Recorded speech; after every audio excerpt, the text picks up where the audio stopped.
Hey everybody, welcome to Wednesday Night Poetry. This is WNP's Virtual Open Mic, Poetry Through the Pandemic, and now the protests, and this is Volume 12. I'm your host, Kai Coggin. Thank you so much for being with us here tonight. Wednesday Night Poetry actually started 31 years ago on February 1st, 1989 by a man named Bud Kenny. And if you'd like to find out more about our history and our legacy, read the post that's up there. But today celebrates 1,636 weeks in a row that we have consistently had poetry on Wednesdays in Hot Springs National Park, Arkansas. We're the longest running consecutive weekly open mic series in the country. And even through this pandemic, and even through this global revolution that we are experiencing, there will always be poetry on a Wednesday in Hot Springs, right here with Wednesday Night Poetry. This is a time for us to listen.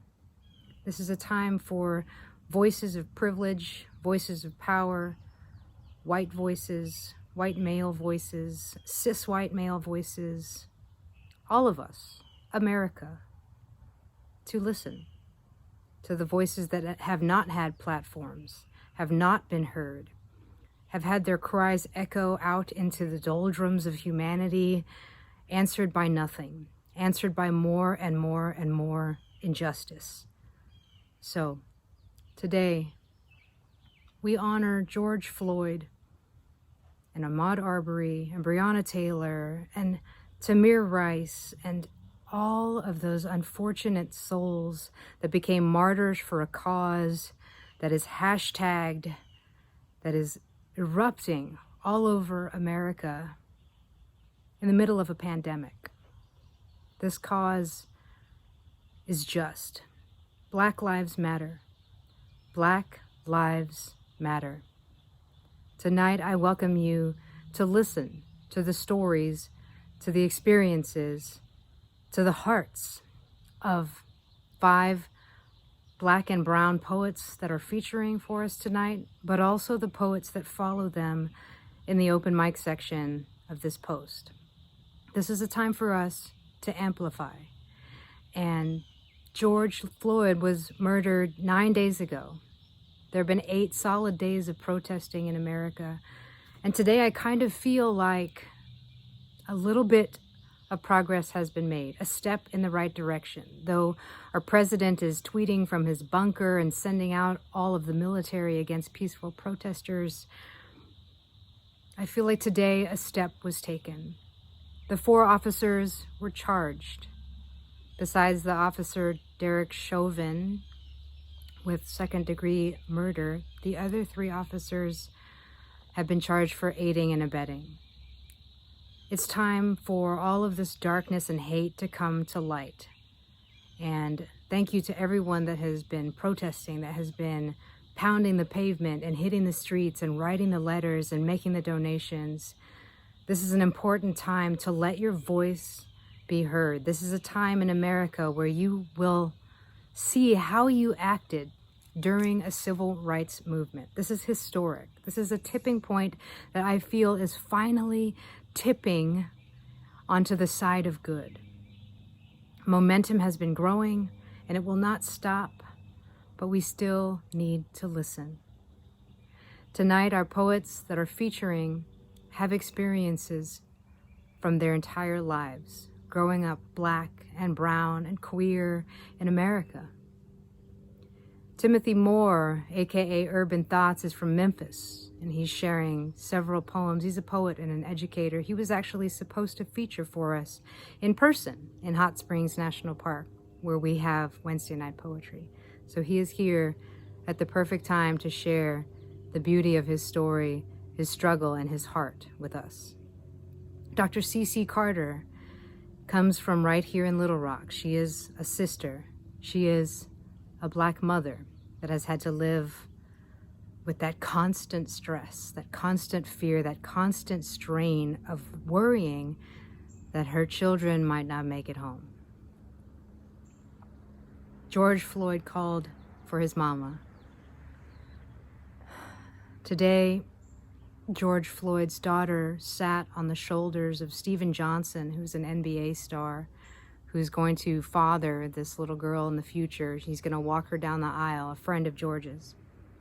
And she stood on his shoulders, not really understanding the gravity of everything that's going on and the thousands and thousands of protesters saying her father's name. But something struck me today, because she said, "My daddy changed the world." And I feel like this is a start. This is a real, true start. So I want you to listen to Urban Thoughts. I want you to listen to Dr. C.C. Carter. I want you to listen to Edward G. Young III, who's coming at us from Arizona, but is born in Indiana. They have beautiful poems. They have beautiful hearts. I want you to feel and listen and understand. That's the only way that America will finally come together. It really is everybody else versus the racists. And it has been that at this capacity, no other time in history. Protests happened last night in all 50 states of America. We are collective in our anger. We are collective in our wanting for justice. We're collective in being sick and tired of losing too many to police brutality and systemic racism and industries and corporations and inequality in income and unfair housing and unfair access to education and healthcare. The list goes on. But finally, the list of grievances is starting to break through and be heard. So we have Urban Thoughts, Dr. C.C. Carter, E.G. Green or Edward G. Young III. We also have Diannely Antigua, who just published a book a year ago called Ugly Music, who is a pretty well-known poet. We have Roy Guzmán, who just published his first book, Catrachos, and that book came out this month, and he is a brown queer, they are a brown queer person living in Minneapolis at this time. So lots of voices, lots of different perspectives, and I want you to listen. Following that, we have an open mic of so many of our favorites and a lot of new voices that are joining tonight. Wednesday Night Poetry is a space that is safe. It was founded on that. It is safe for everybody. We don't tolerate hate. We don't tolerate disrespect. We're a foundation of love. We're built on a foundation of love and respect for the art and the power of words and the power of poetry. So tonight, listen, comment, share.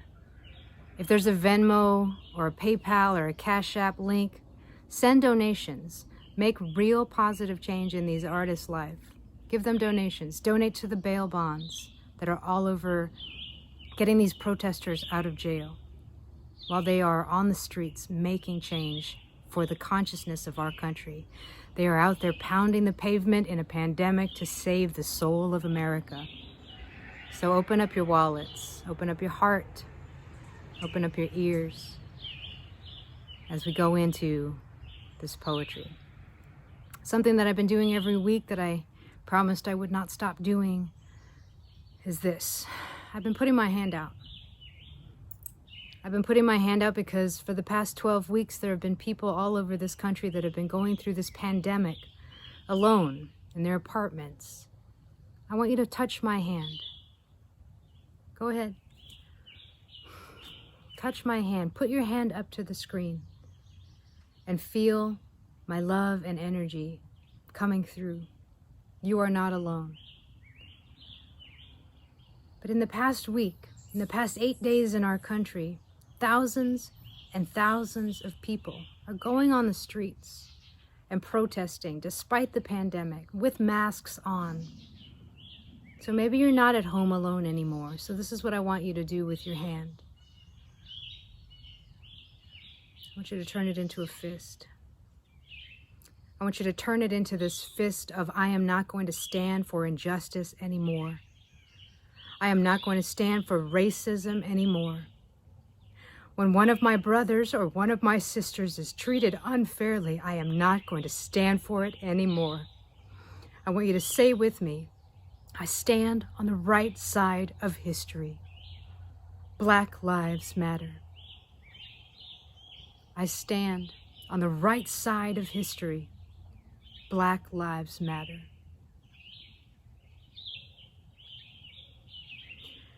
I'm going to start tonight by not reading a poem of mine, but by reading two very powerful short poems by very famous African-American poets that add to the collective consciousness and beauty of our canon, the canon and poetry for our country.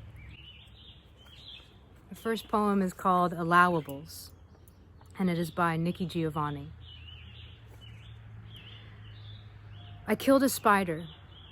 Not a murderous brown recluse, not even a black widow. And if the truth were told, this was only a small, sort of papery spider who should have run when I picked up the book, but she didn't. And she scared me, and I smashed her. I don't think I'm allowed to kill something because I am frightened. The next poem is called A Small Needful Fact by Ross Gay. A small needful fact is that Eric Garner worked for some time in the Parks and Rec horticultural department, which means perhaps that with his very large hands, perhaps in all likelihood, he put gently into the earth some plants which, most likely some of them, in all likelihood, continue to grow, continue to do what such plants do, like house and feed small and necessary creatures, like being pleasant to touch and smell, like converting sunlight into food, like making it easier for us to breathe. We cannot breathe as a country if one of us cannot breathe. Please sit back and listen and comment and share and really try to understand what so many in this country are going through. If you're coming from a position of privilege, learn. Don't have pride, but learn. Learn why so many are hurt and are grieving and are lost and are hopeless and are angry. Learn, listen, and act.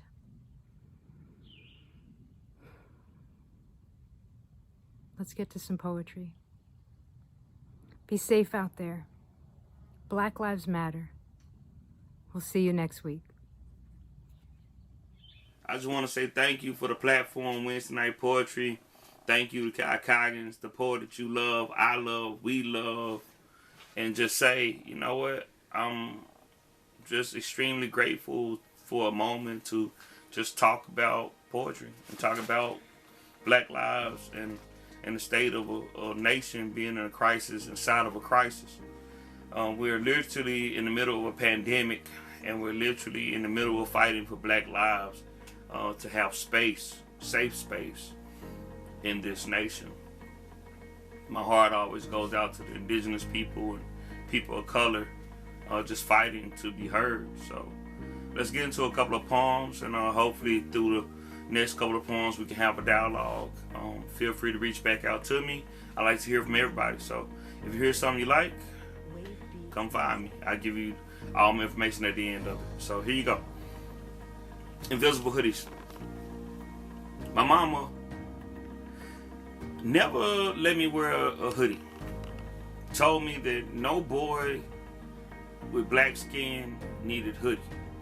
Told me that we always come attached with our hoodies. They're invisible, hidden inside of our t-shirts or our suits.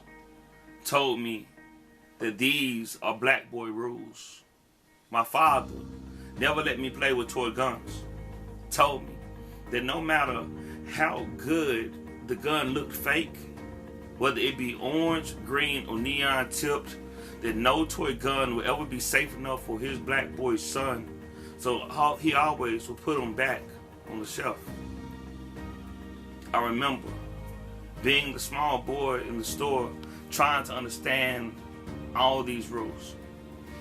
My father, my mother, telling me that the black boy rules consisted of a few. Rule number 1, remember that you're black.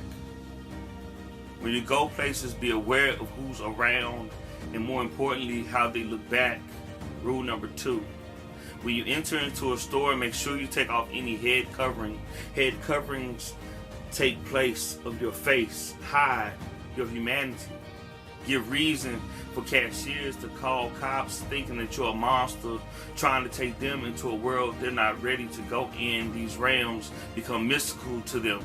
We lose our humanity between the calls and the answers. We're here. Rule number 3, if you purchase items from that cashier, make sure to tell them to put it in a clear bag, or at least a paper bag, or at least anything other than your own coat pocket, because when you have to go in the coat pocket, bad things happen. Cops think you're taking out amulets or bombs that magically appear into things that may construct or deconstruct into them. They become afraid. They shoot first, ask name later. See skin, shoot first, ask questions later. Rule number 4, if you're black, rule number 1, 2, and 3 really never apply to being safe. Skip. Rule number 10, skip. Rule number 100, skip. Rule number 1001, be careful. So yeah, I just started a series of micro poems. That's just something I really like to do. They're 3-line, 4-line type poems. And I just really want to get into it. So this one goes like this. For Brianna, Ahmad, and George. Woke up and saw the flames of rage and hurt from a grieving people. Realized some are mourning the target more than the targeted. I think it's important that all people of color, indigenous people, black people, that we set aside all personal ideologies, because at the end of the day, we are all fighting this systematic racism and prejudices. And without those parameters to be free to just love, it becomes very difficult and we become very judgmental. So we have to become love. And it takes a look at my own personal boundaries and biases that I had. So I hope you enjoy this poem. It's called Phobias. And I'm going to read it for you. It goes like this. Phobias are types of anxiety disorders that causes a person to experience extreme fear. Arachnophobia, the fear of spiders. Hydrophobia, the fear of water. Think of the difficulty in bathing, baptism, or healing from claustrophobia. It's the feeling of being trapped in small spaces. Interesting how these enclosed stages have become places for me to face my fears. So you can imagine how I felt in the baseball locker room when the picture of my friend kissing a man fell out of his pocket. His tears gathering in the corners of his eyes. He sat, I stared, feeling ashamed as I realized that my friend was waiting for me to cast punishment on him for simply existing. Then I remembered how just last week boys tied a boy to a field goal post, stripped him naked while painting faggot into his reddening skin with fists. Remembered how last month a black boy was strung to a pickup truck by his ankles, rope digging into his bones, and drug 2 miles until his skin burned off until the white resembled them. Remembered how last year a boy who was both black and gay placed a gun to his temple, pulled the trigger, decided that it would rather make love to a bullet in death than be bullied in a world where he can't love. Remembered how community made excuses for the boys just having fun. How courts showed phobias issuing jail sentences for hate crimes. Sitting in the locker room, we could hear our teammates' footsteps approaching, echoing the late steps of the 60s. In good old Alabama, we played baseball, we shot Roll Tide, and yes, we know that it's dangerous for men to be both black and gay. But it's also even more dangerous for black men to be black and gay. The marginalized and oppressed have become phobias. Black or gay are things to be feared. Chalk lines and yellow caution tape drape both equally as if they were living etch-a-sketches to be used and tossed out when done. Black and gay bodies become beautifully broken concrete graffiti to lay as reminders to neither be black nor gay lest they be hunted. While the picture lay on the ground, I question why the phobics run from or attack things. For me, I want to run because the picture staring back at me was a reminder of my ugly, his eyes gazing at another man, my insecurity, that a woman would never love me with that same passion or honesty. In high school, I knew that he was black. Did not know that he was gay. Knew he was man each time he helped fix my tire or change my tire by the expressway or fix my palms to shoot a pistol properly just in case the good old boys came in sheets at night. Even though my father raised me Christian, gay was frowned at in my house. I learned well from community to not love gay, how to hate what was different. I picked up the picture, wrinkled with my homophobia, hid the picture in my pocket before our teammates came in. When they were gone and the locker room was safe, I returned his picture with a handshake and a hug. We walked silently, me into my home, him into his home. I wonder if that's what they meant by homophobia. His house next to mine, a secret in between. Back to this idea of micro poems, just really kind of pushing forward really strong ideas in small spaces.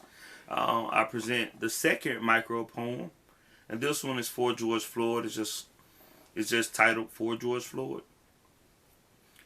For George Floyd, heard the news, cried out, "Oh Lord God, why?" Then I remembered, God watched his black son get lynched too.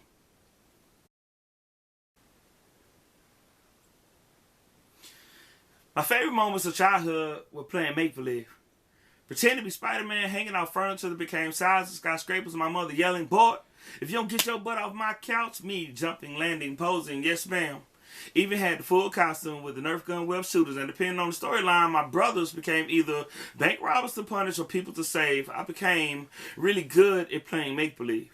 In fact, as an adult, I still do. When people ask, "How are you feeling?" most expect you to say, "I'm okay," even if you aren't. In the South, answering honestly leads to awkward conversations about praying the sadness away. Like these knees and palms ain't got calluses from pressing these frustrations in between our shades and demands. I've taught myself to be quiet, then to voice that I'm one of the 300 million diagnosed with depression. And even still, it's difficult to give a name or space or to admit that sometimes these tears just come like long lost friends who ain't good for nothing but reminding you of the past fun you used to have, or worse. Moments that there are tears on your cheeks that you don't even realize, or sadness that has no origin, it just is. A black hole hovering over a black body, daring any and all not to come too close lest they be consumed. In moments of depression, I forget that I can breathe. Suffocating seems so normal, my chest loses muscle memory of how to inflate. My chest becomes a casket for my grief to bury itself in. Saying I'm awesome is me pushing back the walls that are always closing in, even when I count to 10, like my therapist said. Saying I'm alright is easier than stomaching that there are over 800,000 Americans who struggle to be alright, and that there are nearly one person every 40 seconds that decides to disappear into total eclipse. I embraced the moon's shadow once, slit my wrist until the blood painted a crescent on my hand. I empathize with Atlas. I know how the weight of the world feels on those days. Good. It's just getting out of a bed that on most mornings seems to be more quicksand than comfort. Good. Are the classrooms I get to teach in? Good. Are the moments I get to ask kids, "How are you?" Days that I get to paint a smile on my face that is often more times joker than honest laughter. In my classrooms, I get to silence my fears and become someone's superhero. I get to tell them that no matter how bad life gets, that you can get up one more time, that you can get up one more time, that you can get up. Because one day they'll ask, how are you? And you'll stand, shoulders back, look them in the eye, and tell them, you're doing just fine. And mean it. Thank you, Wednesday Night Poetry, for a dope opportunity to feature. Thank you, Kai Coggin. Thank you for listening. I'm out. Good evening. My name is Cece Carter, and I am honored to be one of your featured artists this evening at Wednesday Night Virtual Poetry. Kai, I'm so glad that you were able to find a way to continue getting poetry out in the world. It is so needed right now. I come to you on the heels of a global pandemic, as well as the violent murder of George Floyd. I also just finished watching the breaking news of the interview with his family and his daughter. And so I want to read some poems that I wrote in Body Target, which was released in 2018. And it is a compilation of poems from 2002 through 2018 when it was released. And I really thought that we wouldn't have to revisit them again. And yet, here we are. And so watching this whole thing with George Floyd's daughter, it reminded me of a poem that I wrote for Tamir Rice. No such thing as a youthful body when you're Black. It's hard being 12, 13, 14, 15, 16, 17. They don't see past your physique, reminds them who they are not, scares them who you could be, forces them to fertilize your growth. We cannot protect our children when they are with us. We cannot protect our children even when they're not with us. I've stopped calling you little man. I've stopped calling you little mama. I've stopped calling you Poppy. I've stopped calling you Mommy. They get confused, you see. Start adding more years than you've lived. Start believing so you want to be a man. And all of those womanish ways. They stop seeing a little boy. They stop seeing a little girl. Stop seeing puberty, your rites of passage. They start mowing your future so you don't bloom. Start breaking limbs before fruits harvest, before leaves sprout, before roots sink deep and rise, because they know that flowers don't grow if you break the leaves too soon. The next piece I'm going to read is called Amnesia, and this was written for Philando Castile after his wife, his partner, his girlfriend, his family witnessed his death. And then I thought we would never have this play out again in such a public way. And yet we witnessed the murder of George Floyd. I don't remember blood looking like that, not mine, even through television lenses. I don't remember feeling blood hurt like that, not even when I fell on glass, nearly cutting a vein, blood gushing out. I simply looked at it, tried to process, brain finally told body, this is supposed to hurt. And so it did. But this, I suddenly realized that made for TV blood and crime mysteries isn't real, and the cops are not real, and this can't be real. I don't remember on TV them standing, gun still pointed at the rocking wounded, blood splattered, girlfriend shot, journaling live, child in the back, and the cops consoling the cop who fired the 5 live shots. The man slumped, the girlfriend live, the child in the back seat. I don't remember calm and courage sounding like this. Yes, officer. Whatever you say, officer. Mommy, I'm here for you. A dying father, a compliant mother, 4-year-old child in the back, pandering to authority, know how to navigate injustice all too well to stay alive. I don't remember any scene on TV. This you can't make up. I think I've always known and needed sitcoms to resemble truth, but I witnessed the voice of an eyewitness.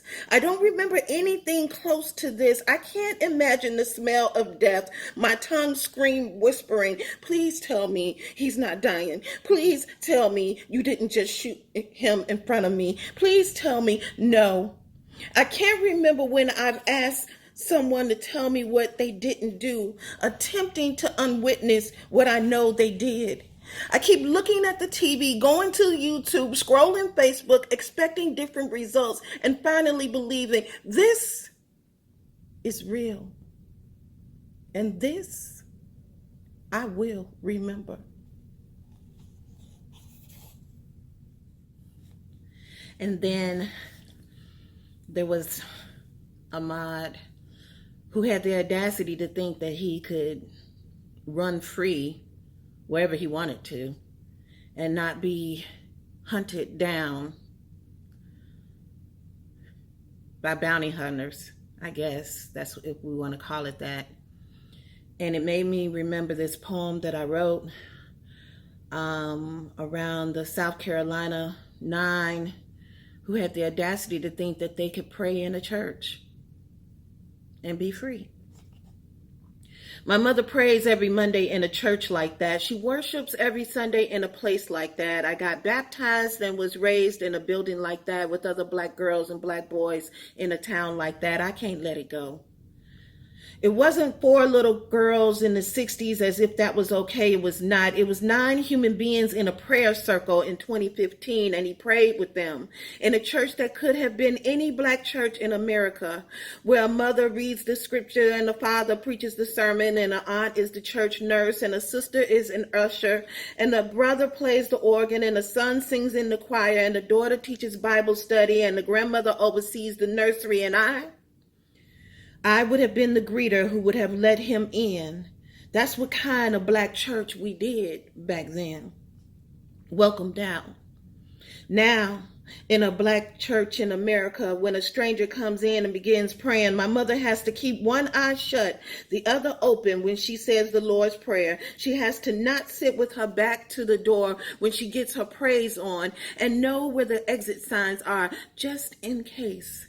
We've got to have bulletproof, not waterproof vests when we get baptized. Mother reading scripture better start speaking in SOS tongues, and the father better start laying on some hands, and the aunt better know CPR, and the sister better start escorting people out, and the brother better make sure there's at least one lead pipe loose on the organ, and the son better sing out for help, and the daughter better remind kids how David slayed Goliath. And the grandmother needs to be packing more than peppermints in her purse. And I will Smith and Wesson you still welcome you and greet you with a smile and kindly show you to your destiny in the new black church in America. And you know, I have a lot of friends, great, wonderful women friends who are doing amazing things around being an ally. And I thank them for that. And yet I still have some that want to call, and that's okay. But I have to remind them that during this time, I too am grieving. And where you thought it was safe enough to call me, I need you to look at all of those things that are happening on television. Look at the video of Amy Cooper weaponizing her white female privilege. So poem for my friends who have my best interests at heart. I can no longer divide myself for a paycheck, Twitter retweets, Facebook friends I've never met, potential gigs that aren't in writing. Those who know me will stay and understand that I'm angry, Scared, tired, pissed. The level of silence from my Google Hangouts, Tumblr feed, Pinterest group circles, gang squads, and associates speak like bullhorns over outdoor stadiums, booming, inaudible. I get it, it's your life. You have to pay bills, and green has its priority, but my son is black. Not paper bag black, not passing black, nor dark enough to be called black, never non-threatening black, but Hershey purple black, dark enough to intrigue white fourth grade girls to call late nights on his phone asking if we did the homework. But then they don't speak to him during the class the next morning. And this is something that we've had to explain to him too early in his young life. In 5 years, my sweet will become the bitter age this country hates about black boys. Then again, Tamir Rice was 12, so he doesn't have that long. Next year, I can no longer keep silent in hopes that people will keep me booked, loving my poetry, loving my persona on mic. I'm not that safe anymore, not safer than other mothers' children who are innocent until born, black and male. But then again, there was Rakia Boyd, black female. Not safe, my bent up emotions and rage wait to explode on a stage where I was not hired to speak of such things. So take them now in RSS feeds and YouTube postings, on side notes, inboxes.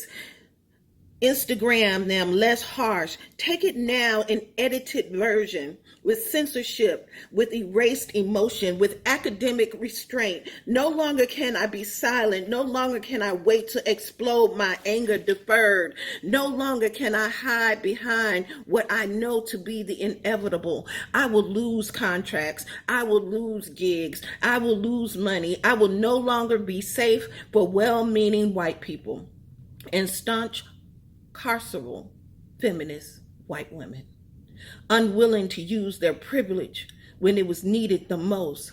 So don't call me to be on a mission for Elizabeth Warren. Don't call me to support what is needed for women with a Y. Do not call me for gay equality events or marriage civil union fights. Do not call me for spiritual bonfires of communion. Do not call me. Do not call. Do not. But do. When you decided to speak up about what you saw on the video, read across the teleprompter, witness on the sidewalks, do post a comment that you're not afraid for me to share. I am a mother. I have a black son. I am an artist who depends on gigs for a living. And everything that you know about me, how you feel about me, what you think about me, that still shouldn't be a factor. If indeed you believe that hashtag Black Lives Matter, then press like so I can hear you, and then I can share your voice. Thank you, Wednesday Night Poetry. I'm Cece Carter. Wednesday Night Poetry. Good morning, good afternoon, good evening, whatever time of day you might be watching this. I just want to send you good energy and good vibrations.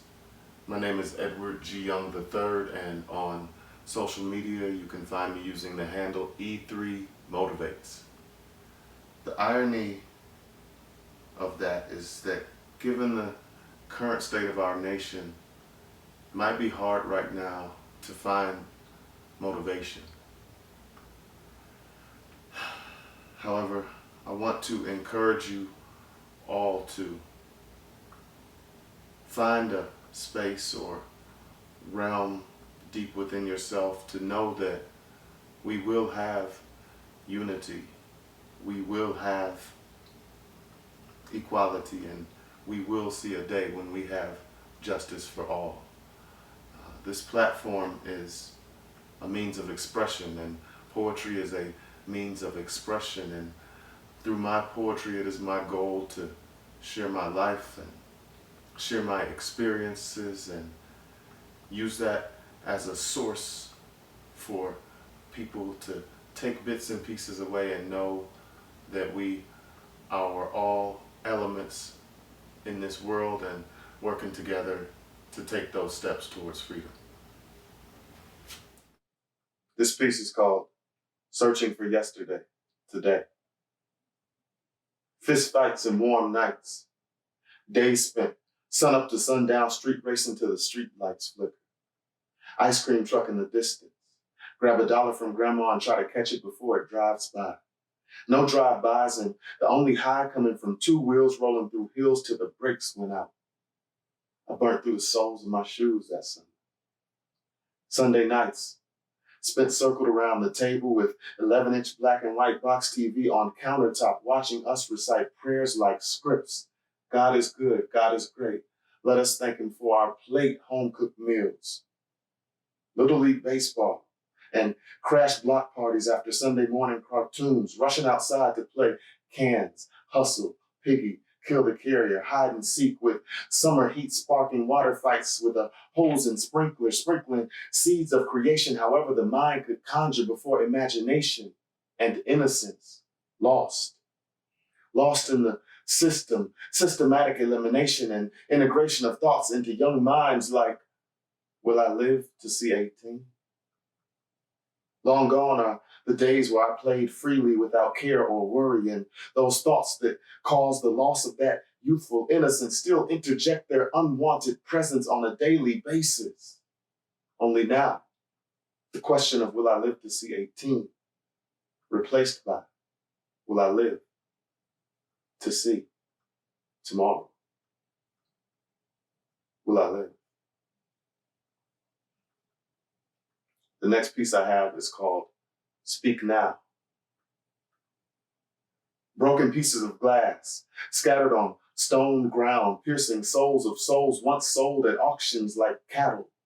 Ancestral wounds run deep like runaway slaves hiding from massa with chains still attached. Years pass, but the pain still attached, embedded into DNA like strands of a virus with no cure. Forgetting the past is not the cure for racism.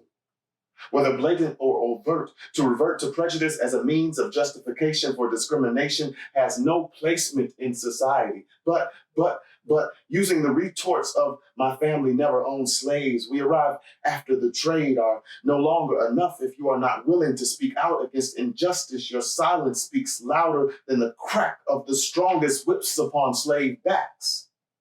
Speak now, or forever hold your peace, because my broken pieces are on the mend and refuse to be shattered again. Speak now. And the last piece is called Free at Last. I thought I was free. Went from cotton fields to 6x9 license to carry, so I packed my 9 and I thought I was free. Locked up, but never really did time. Proud American, bleeding red, white, and blue, so I thought I was free. Land of the free, home of the brave, where it shouldn't require much courage to simply walk down the street, but it does. I thought I was free. Freedom of expression, so allow me to speak freely with this air that I breathe, but seeing brothers suffocate takes the wind from my soul. I thought I was free. Free at last! Free at last! Last breath. Gas. I thought I was free. Confusion from this illusion of freedom and disillusioned by the disparity between what freedom is and what it isn't. I thought I was free. Drowning in thoughts, drowning in lost lives, lies covering truth. I thought I was free. I took a knee for freedom, but my actions seen as offensive. Blackballed, now these black walls that I call skin playing a target on my black back. I thought I was free. Not yet, but I will be.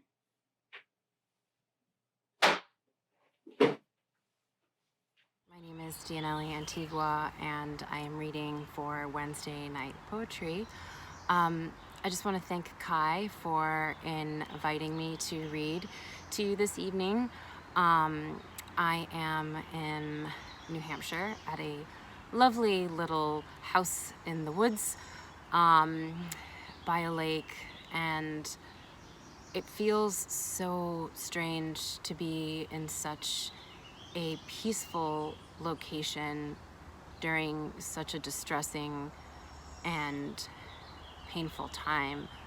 I feel really fortunate to have found moments where I can take care of myself and, you know, check in on my friends and see how everyone is doing, especially, you know, brown and black folk who are dealing with, you know, the current news of the day, and not as if hasn't been happening, you know, this whole time. Anyways, what I did want to say is that I'm so grateful for poetry and the outlet that it's given me, the people that it's brought me close to, and I'm, you know, really excited to, you know, continue to meet more people that are going to, you know, touch and bless my life. Today I'm going to be reading from my collection, Ugly Music. It's out from Yes Yes Books last year, but you can find this on my website, diannelyantigua.com, and at yesyesbooks.com and other independent booksellers. So I'll read 2 poems from here and then 1 new poem.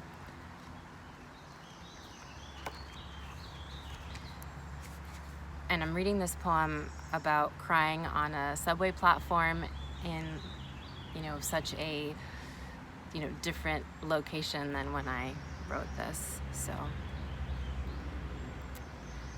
it's so pretty to drunk cry on a subway platform about an ex's dying uncle you didn't know, or about not finding the right mask for the party, the pull of wine on your brows underneath the plastic face.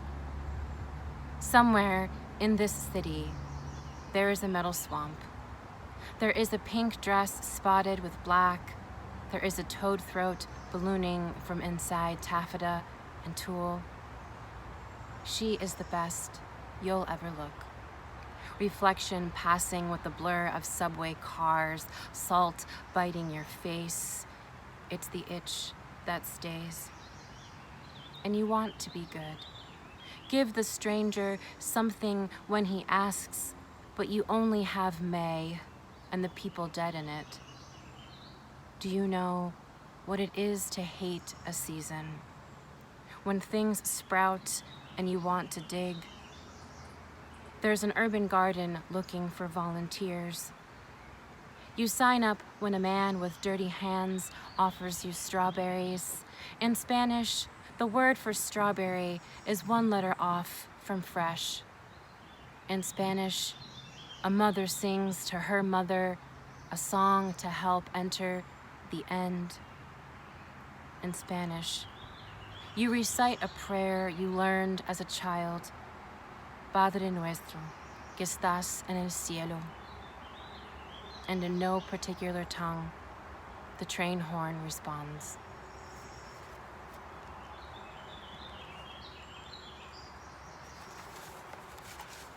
This next poem also takes place in New York. So again, in a very different location than what I imagined I'd be reading this poem in. Picked. As I watch a man steal fruit on the corner of Myrtle Ave and Broadway, I want to know what to do with the memory. Days of the week underwear, the hand cupping the small cones over my gray t-shirt, feeling for the raised tip, pink eraser bud, not yet brown. I try to remember what was on TV.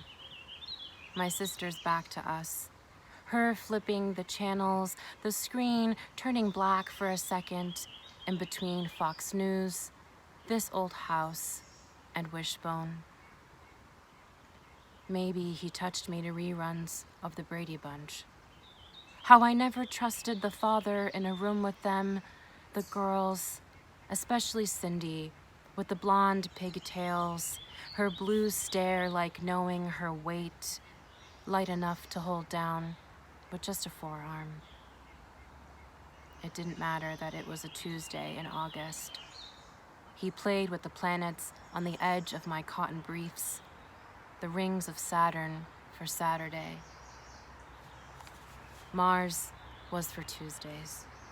Mars was for Wednesday mornings and sometimes Wednesday afternoons before someone told me to shower. Mars was for spilled Hawaiian punch on Jupiter or laundry days on Mercury. Mars was for me and the mirror. When I'd push aside the fabric and see the sprouts of fuzz, black stubble of strawberry in the thief's hand, rubbing the skin with a dry finger, how hungry to steal just one. I didn't realize upon, choosing these poems, at least at the beginning, that both of them would include references to strawberries. And I think that fruit continues to come up in my poetry a lot. And coincidentally, June is actually, at least the moon in June is called the strawberry moon. And it was kind of an indication for strawberries to be harvested. So I guess it kind of goes with the theme, or with the time, I guess. Anyway, this is my last poem that I'm going to be reading, and it's a new poem. It came out a few weeks ago, and I'm trying to remember exactly where it came out. But it's a poem after Ocean Vuong, after Roger Reeves and Frank O'Hara, and it's called Someday I'll Stop Killing Diannely Antigua. This isn't an apology, but rather a confession. I loved your body before I was born. I counted your future fingers and toes, touched your hands before they ever touched another's, my left, in your right. And we slept in the womb that exists before wombs, mouth pressed over mouth, a position I'd learned to crave. I loved your body before I was born, and hated your body after my first gasp of rusted air, after hearing your shriek match my own. Perhaps I hated your body because of what you could do to another body. Opened it, not a wound, but a portal. And the permission you took, I then took. 16 years waiting, took a steak knife to your wrists, drew striped doors, and the red entered the room. Once, I opened all the pill bottles, left them on the dresser, watched you, 1, 2, 3 pills at a time, swallow them in front of the mirror. Reflection slipping into bed after, into the little trap I'd set. Only 20 minutes had passed when they found you. Strapped your arms to the gurney, and I hid under the sheets where I'd held you moments before, told you the story of Little Red Riding Hood as you closed your eyes. I'd like to say I stopped there. A year later, I tried it again. Ritual of pills and mirror and bed, and now the story of the brown babies all lost before they were lost. And you wept as I held you once more. Understood this was my task all along, to kill. And what a love to give into my violence. Your breath weaker, diaphragm lulled to sleep. How could I not pity you, dear one? How could I not wipe the spittle from your lips, dial 3 numbers? They saved you again. And you didn't blame me when asked. Called your assassin a name you'd read once in a book about death. And I thanked you in time. And in time, I hope to stop trying, or in time. I imagine you'll grow strong, grab me by the throat, close a portal perhaps, and I'll forgive you.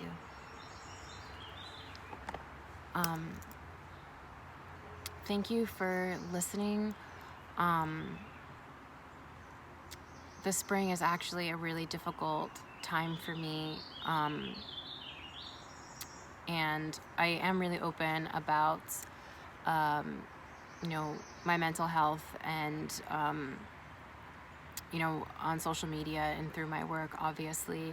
And spring has been, historically very difficult for me and my mental health. So I feel like to be able to share that with you is in a way, a resistance through my own existence. And I have to thank a friend for those lines. I sometimes feel like my poetry is, not, I guess, a poetry of protest or a poetry of, or either really like political in a way. But I'm trying to accept the fact that my mere existence, my mere sharing my work with you as a woman of color is radical, is revolutionary, is a protest. My being alive is a protest, even if it's a protest, against, something inside of me that I'm struggling with. And with that, I just want to say that I'm reaching out to you all. I'm sending love. I'm sending comfort. I'm sending the bit of light that I have to share with you. I'm hoping that you're staying as well as you can be. Take time for yourself. Call your loved ones, your friends. And yeah. Good evening, everyone. My name is Roy Guzmán. I was born in Tegucigalpa, Honduras. I live in Minnesota, Minneapolis, where, as you know, lots of riots have been taking place. I want to make sure that I remind everyone that the Black Lives Matter movement is very much alive and very much necessary. And I stand with the protesters as much as I stand with the organizers. I believe that by centering queer, trans, indigenous, Black voices, POC voices, we might have a chance at dreaming a different future for us. I want to thank Kai Coggin and Wednesday Night Poetry for allowing me to read these words to you. I'm going to read a poem tonight from my debut book, Catrachos, which just came out in May from Grey Wolf Press. Catrachos is a nickname for Honduran people, very much tied to U.S. imperialism in Central America. And so when I think about these riots happening in Minnesota, I absolutely can see how they're very much connected to violence worldwide, especially perpetuated by the United States. The title of my poem tonight is Arthur's Spelling Trouble. Trouble is spelled Trubble, and it's inspired by Arthur the Animated Series. So, thank you. Arthur's Spelling Trouble. Jenna is asked to spell essential. She trips before Arthur is challenged with aardvark. He freaks out. What am I going to do? What am I going to do? Arthur rolls his arms, swings in his blue jeans and yellow cotton sweater, sings out each mellifluous letter, as if memory held the body accountable for demonstrating the ritual of remembrance. Gets it right. With only a year of ESL, I win my school's spelling bee. I spell platypus correctly, though I can't conceive of a platypus. I know plate, I know pus. My mother works 3 jobs to pay for my tuition because the people we clean houses for claim it's better than getting beat up in public school. I come home with a bloody nose nearly every day.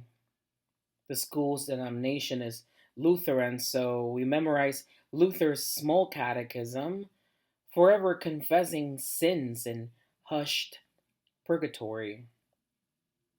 It's private, like the school I attended in Tegucigalpa. You can get a decent education otherwise, and my mother reminds me where to mark accents on Spanish words, like crossing off memories I'm losing from lack of access. Just imagine a clock, she says, and the altar behind me vibrates when I am assigned the word platypus, picturing it in my head as if I were cutting around it with a crude pair of scissors. I'm not expected to win. To everyone's knowledge, I don't speak sufficient English. Arthur advances to the finals, but he doesn't want to represent his class at the school wide spellathon. Mr. Ratburn thinks I can do it, he shares with his family over a simple dinner. If only old brown children had similar mentors. I begin gorging on new words, hood nomenclatures. I learn their roots, but never my own. I spell platypus, and even the pastor's wife can't trust her ears. Afterward, the certificate bears my name in sloppy ink over marker. Maybe she was starting to write down someone else's surname when I was declared champion, or maybe she wanted her son, who's in my grade, to make a comeback and win the title. He's blonde, and I have a crush on him because I can see all the veins through his pale body. He excels in every subject. That's what everyone expects of him. I receive the same grades, but that's not expected of me. Literature is a subject that persistently keeps me off the honor roll. I keep looking up words from Romeo and Juliet in the dictionary, but my dictionary isn't smart enough. Inadvertently, I'm looking up contractions, abridgments. Contraction. CONTRACTION. Contraction, as in establishing a contract with anything that dwindles, as in new disease, as in unplanned childbirth of words. Platypus from flat footed. The schoolmate who called me fag behind my back enrolled in the Marines around the time I signed up. We train as a unit. I'd look over my shoulder, paranoid that, given the opportunity, he would out me. He was flat footed, was never deployed. Faggot. FAGGOT.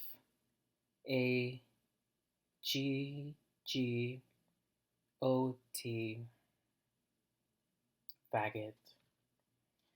The majority of us recruits were the first to land in Iraq and Afghanistan primarily poor, sons of refugees, to die abroad as if dying on U.S. soil wasn't already effortless. They're not looking for brown minds, but brown war machines, my stepfather says. The beauty of machines is that they can be disassembled and reassembled. DW says, I'm not a prisoner of my vocabulary, but I can spell anything that prays for my destruction. A palindrome is a word that has two chances to disappoint you. There came a point when I was so pedantic and territorial with words I couldn't finish full sentences, spelled words in my sleep and embalmed my thoughts. I watch Arthur when I'm sick, to my past lover's chagrin. Cartoons are too infantile, they say, like parents who dab hot sauce on their children's fingers to discourage them from thumb sucking. They can't see which episodes I've hidden my luggage in, kept my dog-eared thesaurus, my musty diplomas like diplomats to intercede for me when my accent is called out as if my tongue held lesions unconscious to me. What dictionary are you using? The brain says after he misspells fear as a part of speech, synonyms, transgressions that can only be found in mirrors. Can you use it in a sentence? I was applying eyeshadow when my cousin stumbled into the bedroom my mother and I slept in. Must have left an after image in the mirror smeared with a brown boy's thick eyelashes, a shade of blue to enrapture other boys. As I turn around to stare into her eyes, ankles shaking in my mother's palms, hands behind me as if handcuffed. I slipped the cosmetic through the narrow gap of a drawer, half the heel strapped under the chiffonier. A broken TV screen, and the episode Arthur in his round brown glasses, polytonal specter, sings letters to a word that might define him. My parents aren't home yet. I rub vapor rub on my temples. I'm back at the Lord's table, mispronouncing the wild dream that finds me in a language that I might speak, from which I might drink. Thank you. We want justice. Because being me is not being free. In the land of the free and the home of the slaves. Trying to figure out how slaves are so brave, hearts never seen because they locked up in caves. But I'm not doing this to say what they wish they could have said. I'm doing this to get the feelings out of my head so I look ahead into the past, because that's what's going to be if racism shall last. Destroying the dream of Dr. Martin Luther King, acting like his words didn't mean a thing. So it's like I'm racing against the racist for my race. But how do you race against the racist when the race that you're racing is a race for the racist to win? But we want justice. I got a question. Since when does a father's and mother's melanin skin equate to us surrendering suicides for our sons and our daughters? They put us in jail cells for, well, hell, anything. Even when we try to do right, so tell me, why do we bother? I mean, even for the little crimes they book us for life sentences, they're just trying to become our authors. And they go even further. We're killing our fathers just because they inherited the same mentality as their father. See, growing up on farms, you witness pigs getting slaughtered. But growing up in the hood, you witness pigs, slaughter, blacks, all because we believe in our own culture. See, we don't understand if we're being murdered or martyred. See, the system is created to blind you, so it limits your view. Not to mention they monitor all the information that's given to you, so now these crooked Caucasian cops kill coloreds. It doesn't matter what color, as long as that skin is melanin, than that pigment will do, and he can shoot 5 times, but don't be surprised when he acts surprised, because that's what that pig meant to do. See, my brothers die every day. I've been cried. They tell me to fight back these tears. I've been tried. They tell me to stop drinking the pain away and put the gin aside. But it's like we living in the 21st century genocide. I mean, think about it. What would Corinne gain by showing all 10 fingers, Wade? All 10 fingers? That was Sterling's problem. And they say if she didn't act black, she would be a part of our Castile, Wade. Castile? That was Philando's problem. And they still got him. They still got him. They want us to stop fighting for these lives, but we still got him. Because we want justice.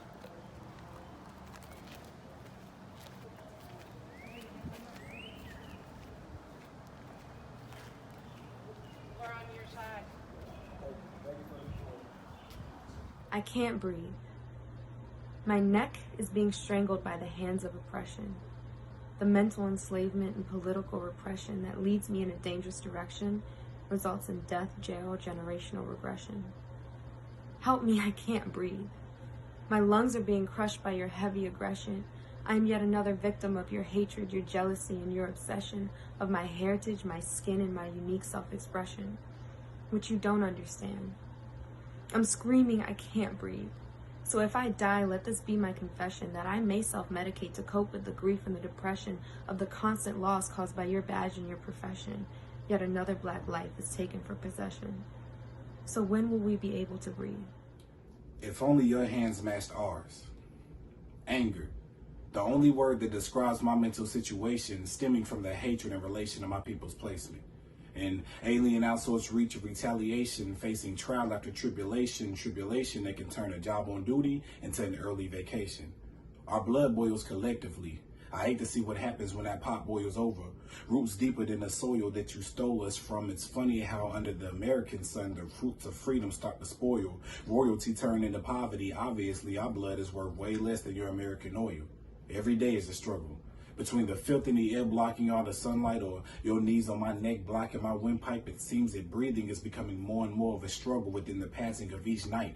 The passing of each knife taking our slice of American pie while you chop us down with your blade. Slowly but surely, there's no ending in sight. I fear that the hatred of my people will never go away. Pigmentation will harm my people's progression so much that even my children will experience the hate. Day-to-day struggle to make it home safe, or a dollar in a dream to create your own estate and finally relate to those who chose to pave their own way. After all, the stake is only as worthy as the price on this plate.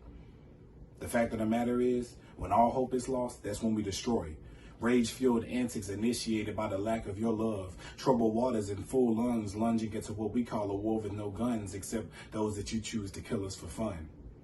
Regardless of the trials and tribulations uptaken by those who choose to love our temptation, there will always be those not okay with our placement. And I hate to say it, but maybe the only way to make peace in this country is retaliation. Where is safety? Every corner turned is red, white, and blue flashes of danger, and yet you stand in our face and ask us what we feel. What we feel is anger. Black washing over a stain of blue. If only your hands matched ours, maybe you'd feel that anger too. So I just want to say thank you. And I'll get to this piece. It's titled, Breathe. I don't know which way to breathe. If I should put my hands up or behind my back. Is it going to be COVID-19 or a gunman that lays me flat? I don't know which way to breathe. Because through my nose seemed problematic. Eric Garner was asthmatic. Tamir Rice had fake palates. And Sandra Bland, well, they'll never tell us. So I don't know which way to breathe. Because every time I untense my jaw and relax my shoulders, I see another dead brown body on TV. I don't know which way to breathe. They hear the unintelligent slang from the South. I have to watch the tone from my mouth. I'll keep the button-ups for the streets and leave the hoodies for the house, because I don't know which way to breathe. Or should I leave that for the ventilators? Police said this is a closed casket. DOA, they didn't even try to resuscitate him. I don't know which way to breathe. Will I have enough oxygen in my blood to oxygenate me? My lungs are shaped like trees, bronchioles like roots, alveoli like blossoming fruits, a gas exchange between the two, but still I can't figure out how to breathe, how to not only protect this body, but all the bodies that has been proclaimed as threatening. How should we, demonstrate to our youth how to breathe? Through their nose or through their mouth? Should I tell them to leave the hoodie at the house? Should I warn them about pellet guns? Should I tell them not to go on a run? Should I tell them to always record on Facebook Live? Or should I caution them before they get in the car to drive? Or be vigilant while they're at school to stay alive? They don't know how to breathe. And the news of dead brown bodies is continuously increasing their fears and anxieties.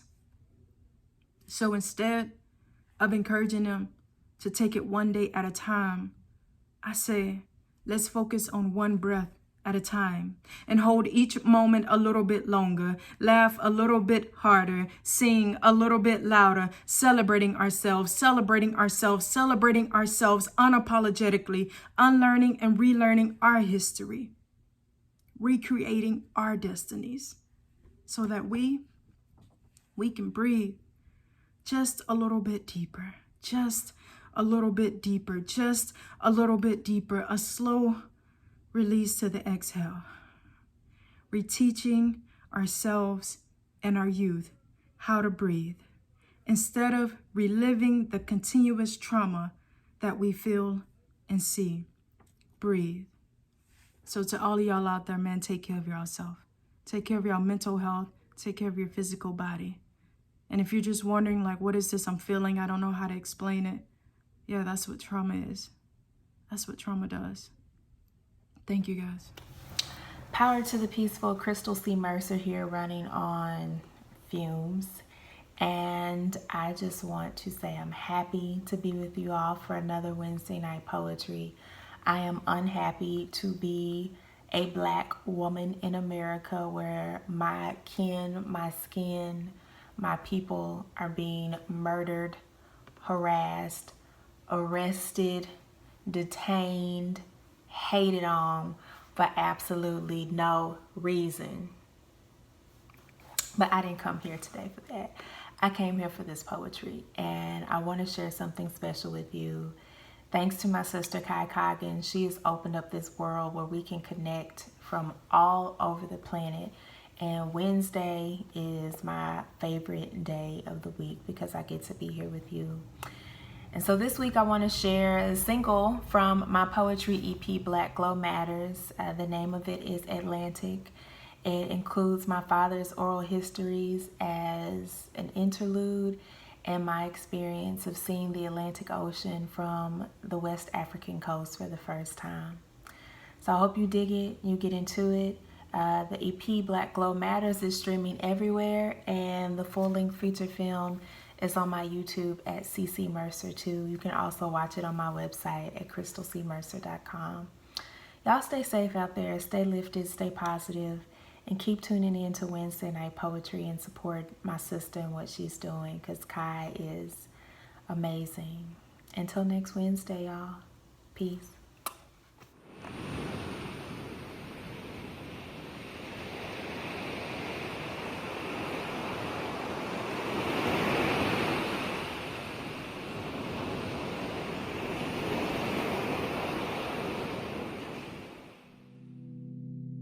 We moved there when I was 3 years old,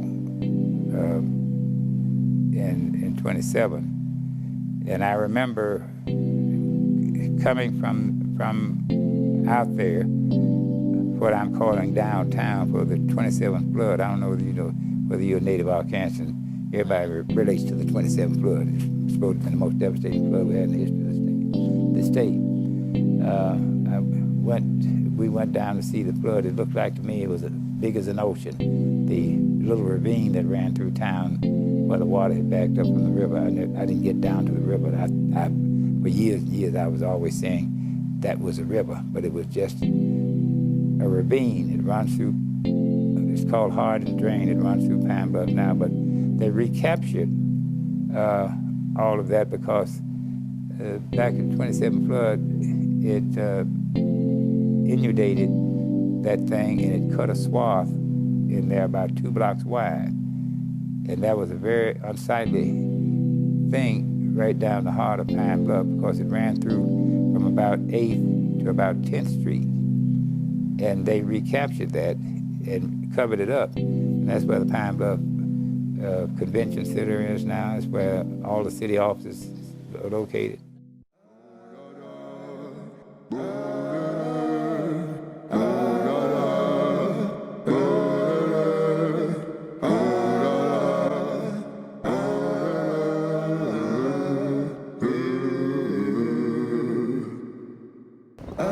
America was built from her sand, and black bodies, and brown bodies, and yellow bodies, and red bodies. She carried her fleshy mortar on Yemeya's tears. I stood before her, let her crash into me. Wash me, her daughter, with her saltiness. My hips began to rock, pulling in the tide with my womanliness, releasing all of the souls that layered upon the ocean floor, buried without a name, no marker on their grave. I wept for them, took breath for them, stood like a stone, waved like the wind. I was their flag at half-staff, a cool reminder on a hot day. I am the hope and the dream of the slave. I am the hope and the dream of the slave. I am the hope and the dream of the slave. I am the hope and the dream of the slave. I am the hope and the dream of the slave. I am the hope and the dream of the slave. I am the hope and the dream of the slave. I am the hope and the dream of the slave. I am the hope and the dream of the slave.